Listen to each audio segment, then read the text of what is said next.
Hey guys, welcome to Broken Bolts. Thanks for stopping by today. We are doing a really cool thing with our suspension. We are totally replacing the banana bar and the Panhard bar with a Y bone suspension. Now, you're probably here because you have a lot of questions about what it might take to install this part or why even do this instead of leaving the stock parts.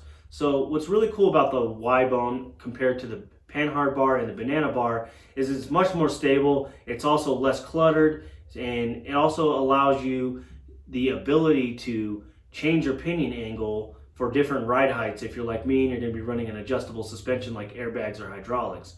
So I'll go ahead and show you the product here, and that is this right here. Obvious reason why it's called a Y bone is because it's shaped like a Y. It also has this really cool mount here that is adjustable, and this is what you're going to use to control what your pinion angle is going to be at different ride heights. So some of you guys with airbags might like to ride a little bit lower when you're driving. Some of you guys with hydraulics like to ride a little bit higher when you're driving, and it's all user preference. So that's what that is for. Now it comes with the Y bone, it comes with the bushings, and it also comes with this mount here, which is a lot like your stock mount for your banana bar, except for it was made specifically for this. Now, if you're like me and you didn't have one already, you're going to want to purchase another one of these.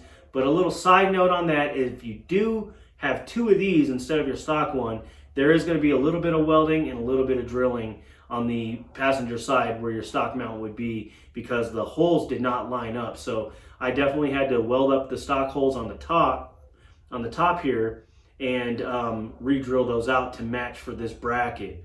So next we'll talk about the hardware that you're going to need for that. I went ahead and purchased 3 bolt washers and nuts that are 1/2 inch, and they're grade 8. They're also about 1.5 inches long, so beware that you're going to need those. And also it's going to have a 19 millimeter hex head on that one. So those are going to be the tools and the hardware that is going to be required for that. Now, when you install this, you are going to need to do some drilling. So if you don't already have one, you're going to need to purchase a 1/2 inch drill bit as well.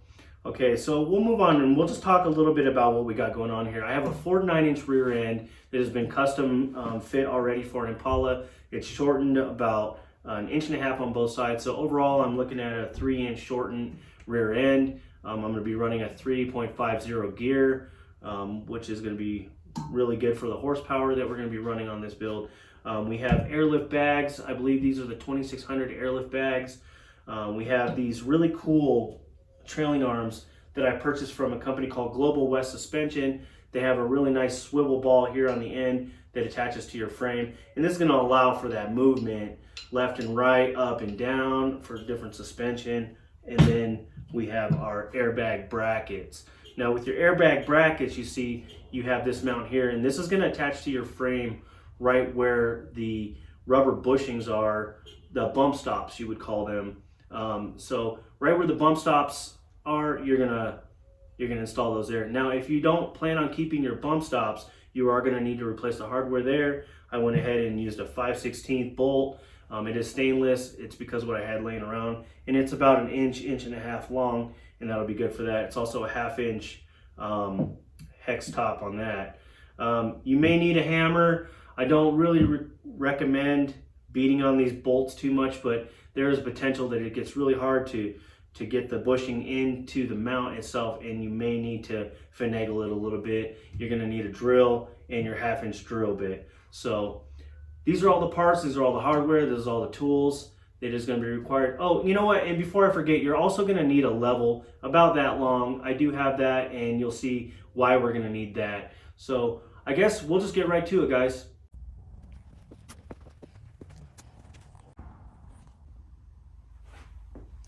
All right, now you can see here where I installed the aftermarket bracket. Now if you have this bracket here stock, it's okay to use that. But note, like I said earlier, that if you do use this bracket here, you are going to have to weld up where these bottom holes would be, and re-drill them out because the mount does not match up correctly.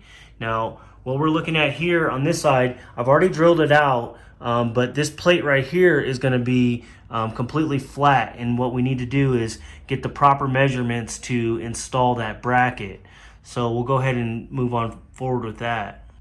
All right, guys, so we got all of our suspension stuff installed for the rear end here. Now we're going to get down to the reason why we're here, and that's how to install the Y-bone in replacement of your banana bar and your panhard bar. So we'll go ahead and take a look at what we got going on. All right, guys, so what we're going to do to get this measurement, as you can see, I already drilled the holes out here and here, but I'm going to show you exactly what to do to get those measurements. Now, what you're going to want to do is take your Y-bone and install it into your bracket, okay? And this could take a little bit of finagling.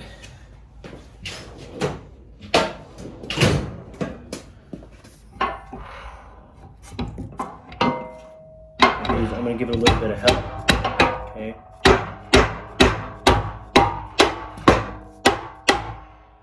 All right. Now, go ahead and slide our bolt in there.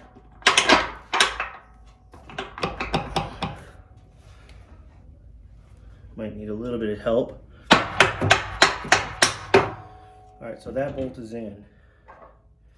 Now what you're going to want to do is take your other bracket and go ahead and install it into the Y-bone.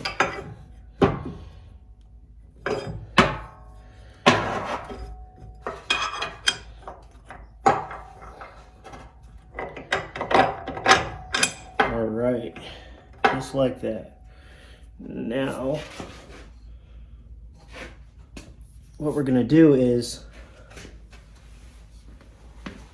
get in here with your level. Like I said earlier, we're going to need a level, right? And you're going to bring it down until you get a good 0. Okay? Just like that.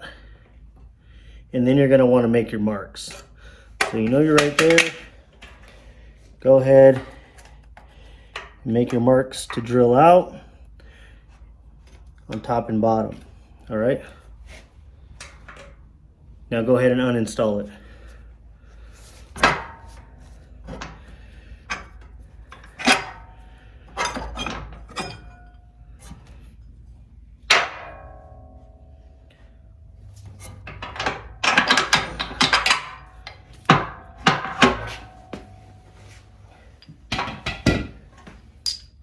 All right, now go ahead and drill out your holes. You'll see your marks there, drill out your holes.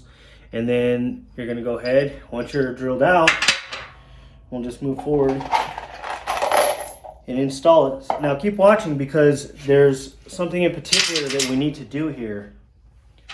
So when you stick your bolts in, okay, you're gonna wanna leave them loose. You're not gonna wanna tighten them all the way. And just make sure that they're in there.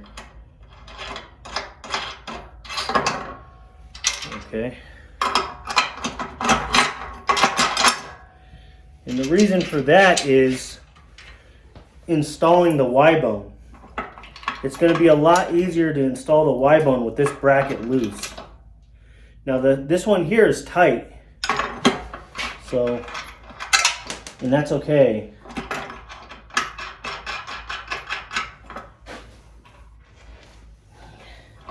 The other thing that you're going to want to do, and this is really important, on your stock mount, there's going to be some washers behind it. So you're going to want to take those out completely and then re-bolt it without any of the washers behind it. That's going to keep these two the same. So now that we've got the same, you can see that it's loose, but it's not coming out. So go ahead and put our Y-bone back in.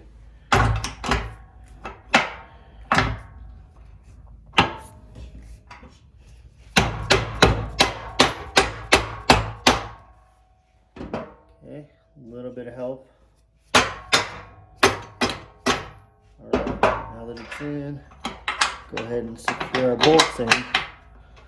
Now, of course, this is going to be a lot easier to do when you don't have a car on top of the frame. Right? There we are there. Now that this is in, we'll take this part here and we'll get it adjusted towards the axle so that we can install that into the axle there. All right.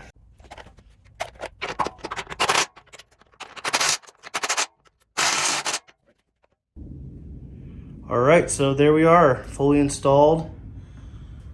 That's how it should look. And then again, right here, you can use this to adjust your pinion angle.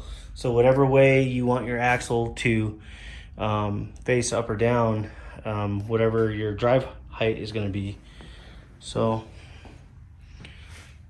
there you go. All right, that about wraps it up for the install on the Y-bone for our next frame Impala. If there was any questions or comments that you wanted to leave, go ahead and drop them below. Also, hit subscribe if you haven't already. We have a lot coming for this build, like a rack and pinion steering setup, and I'll also be showing you later on down the road on how to replace quarter panels and rocker panels and floors and things like that. So please stay tuned.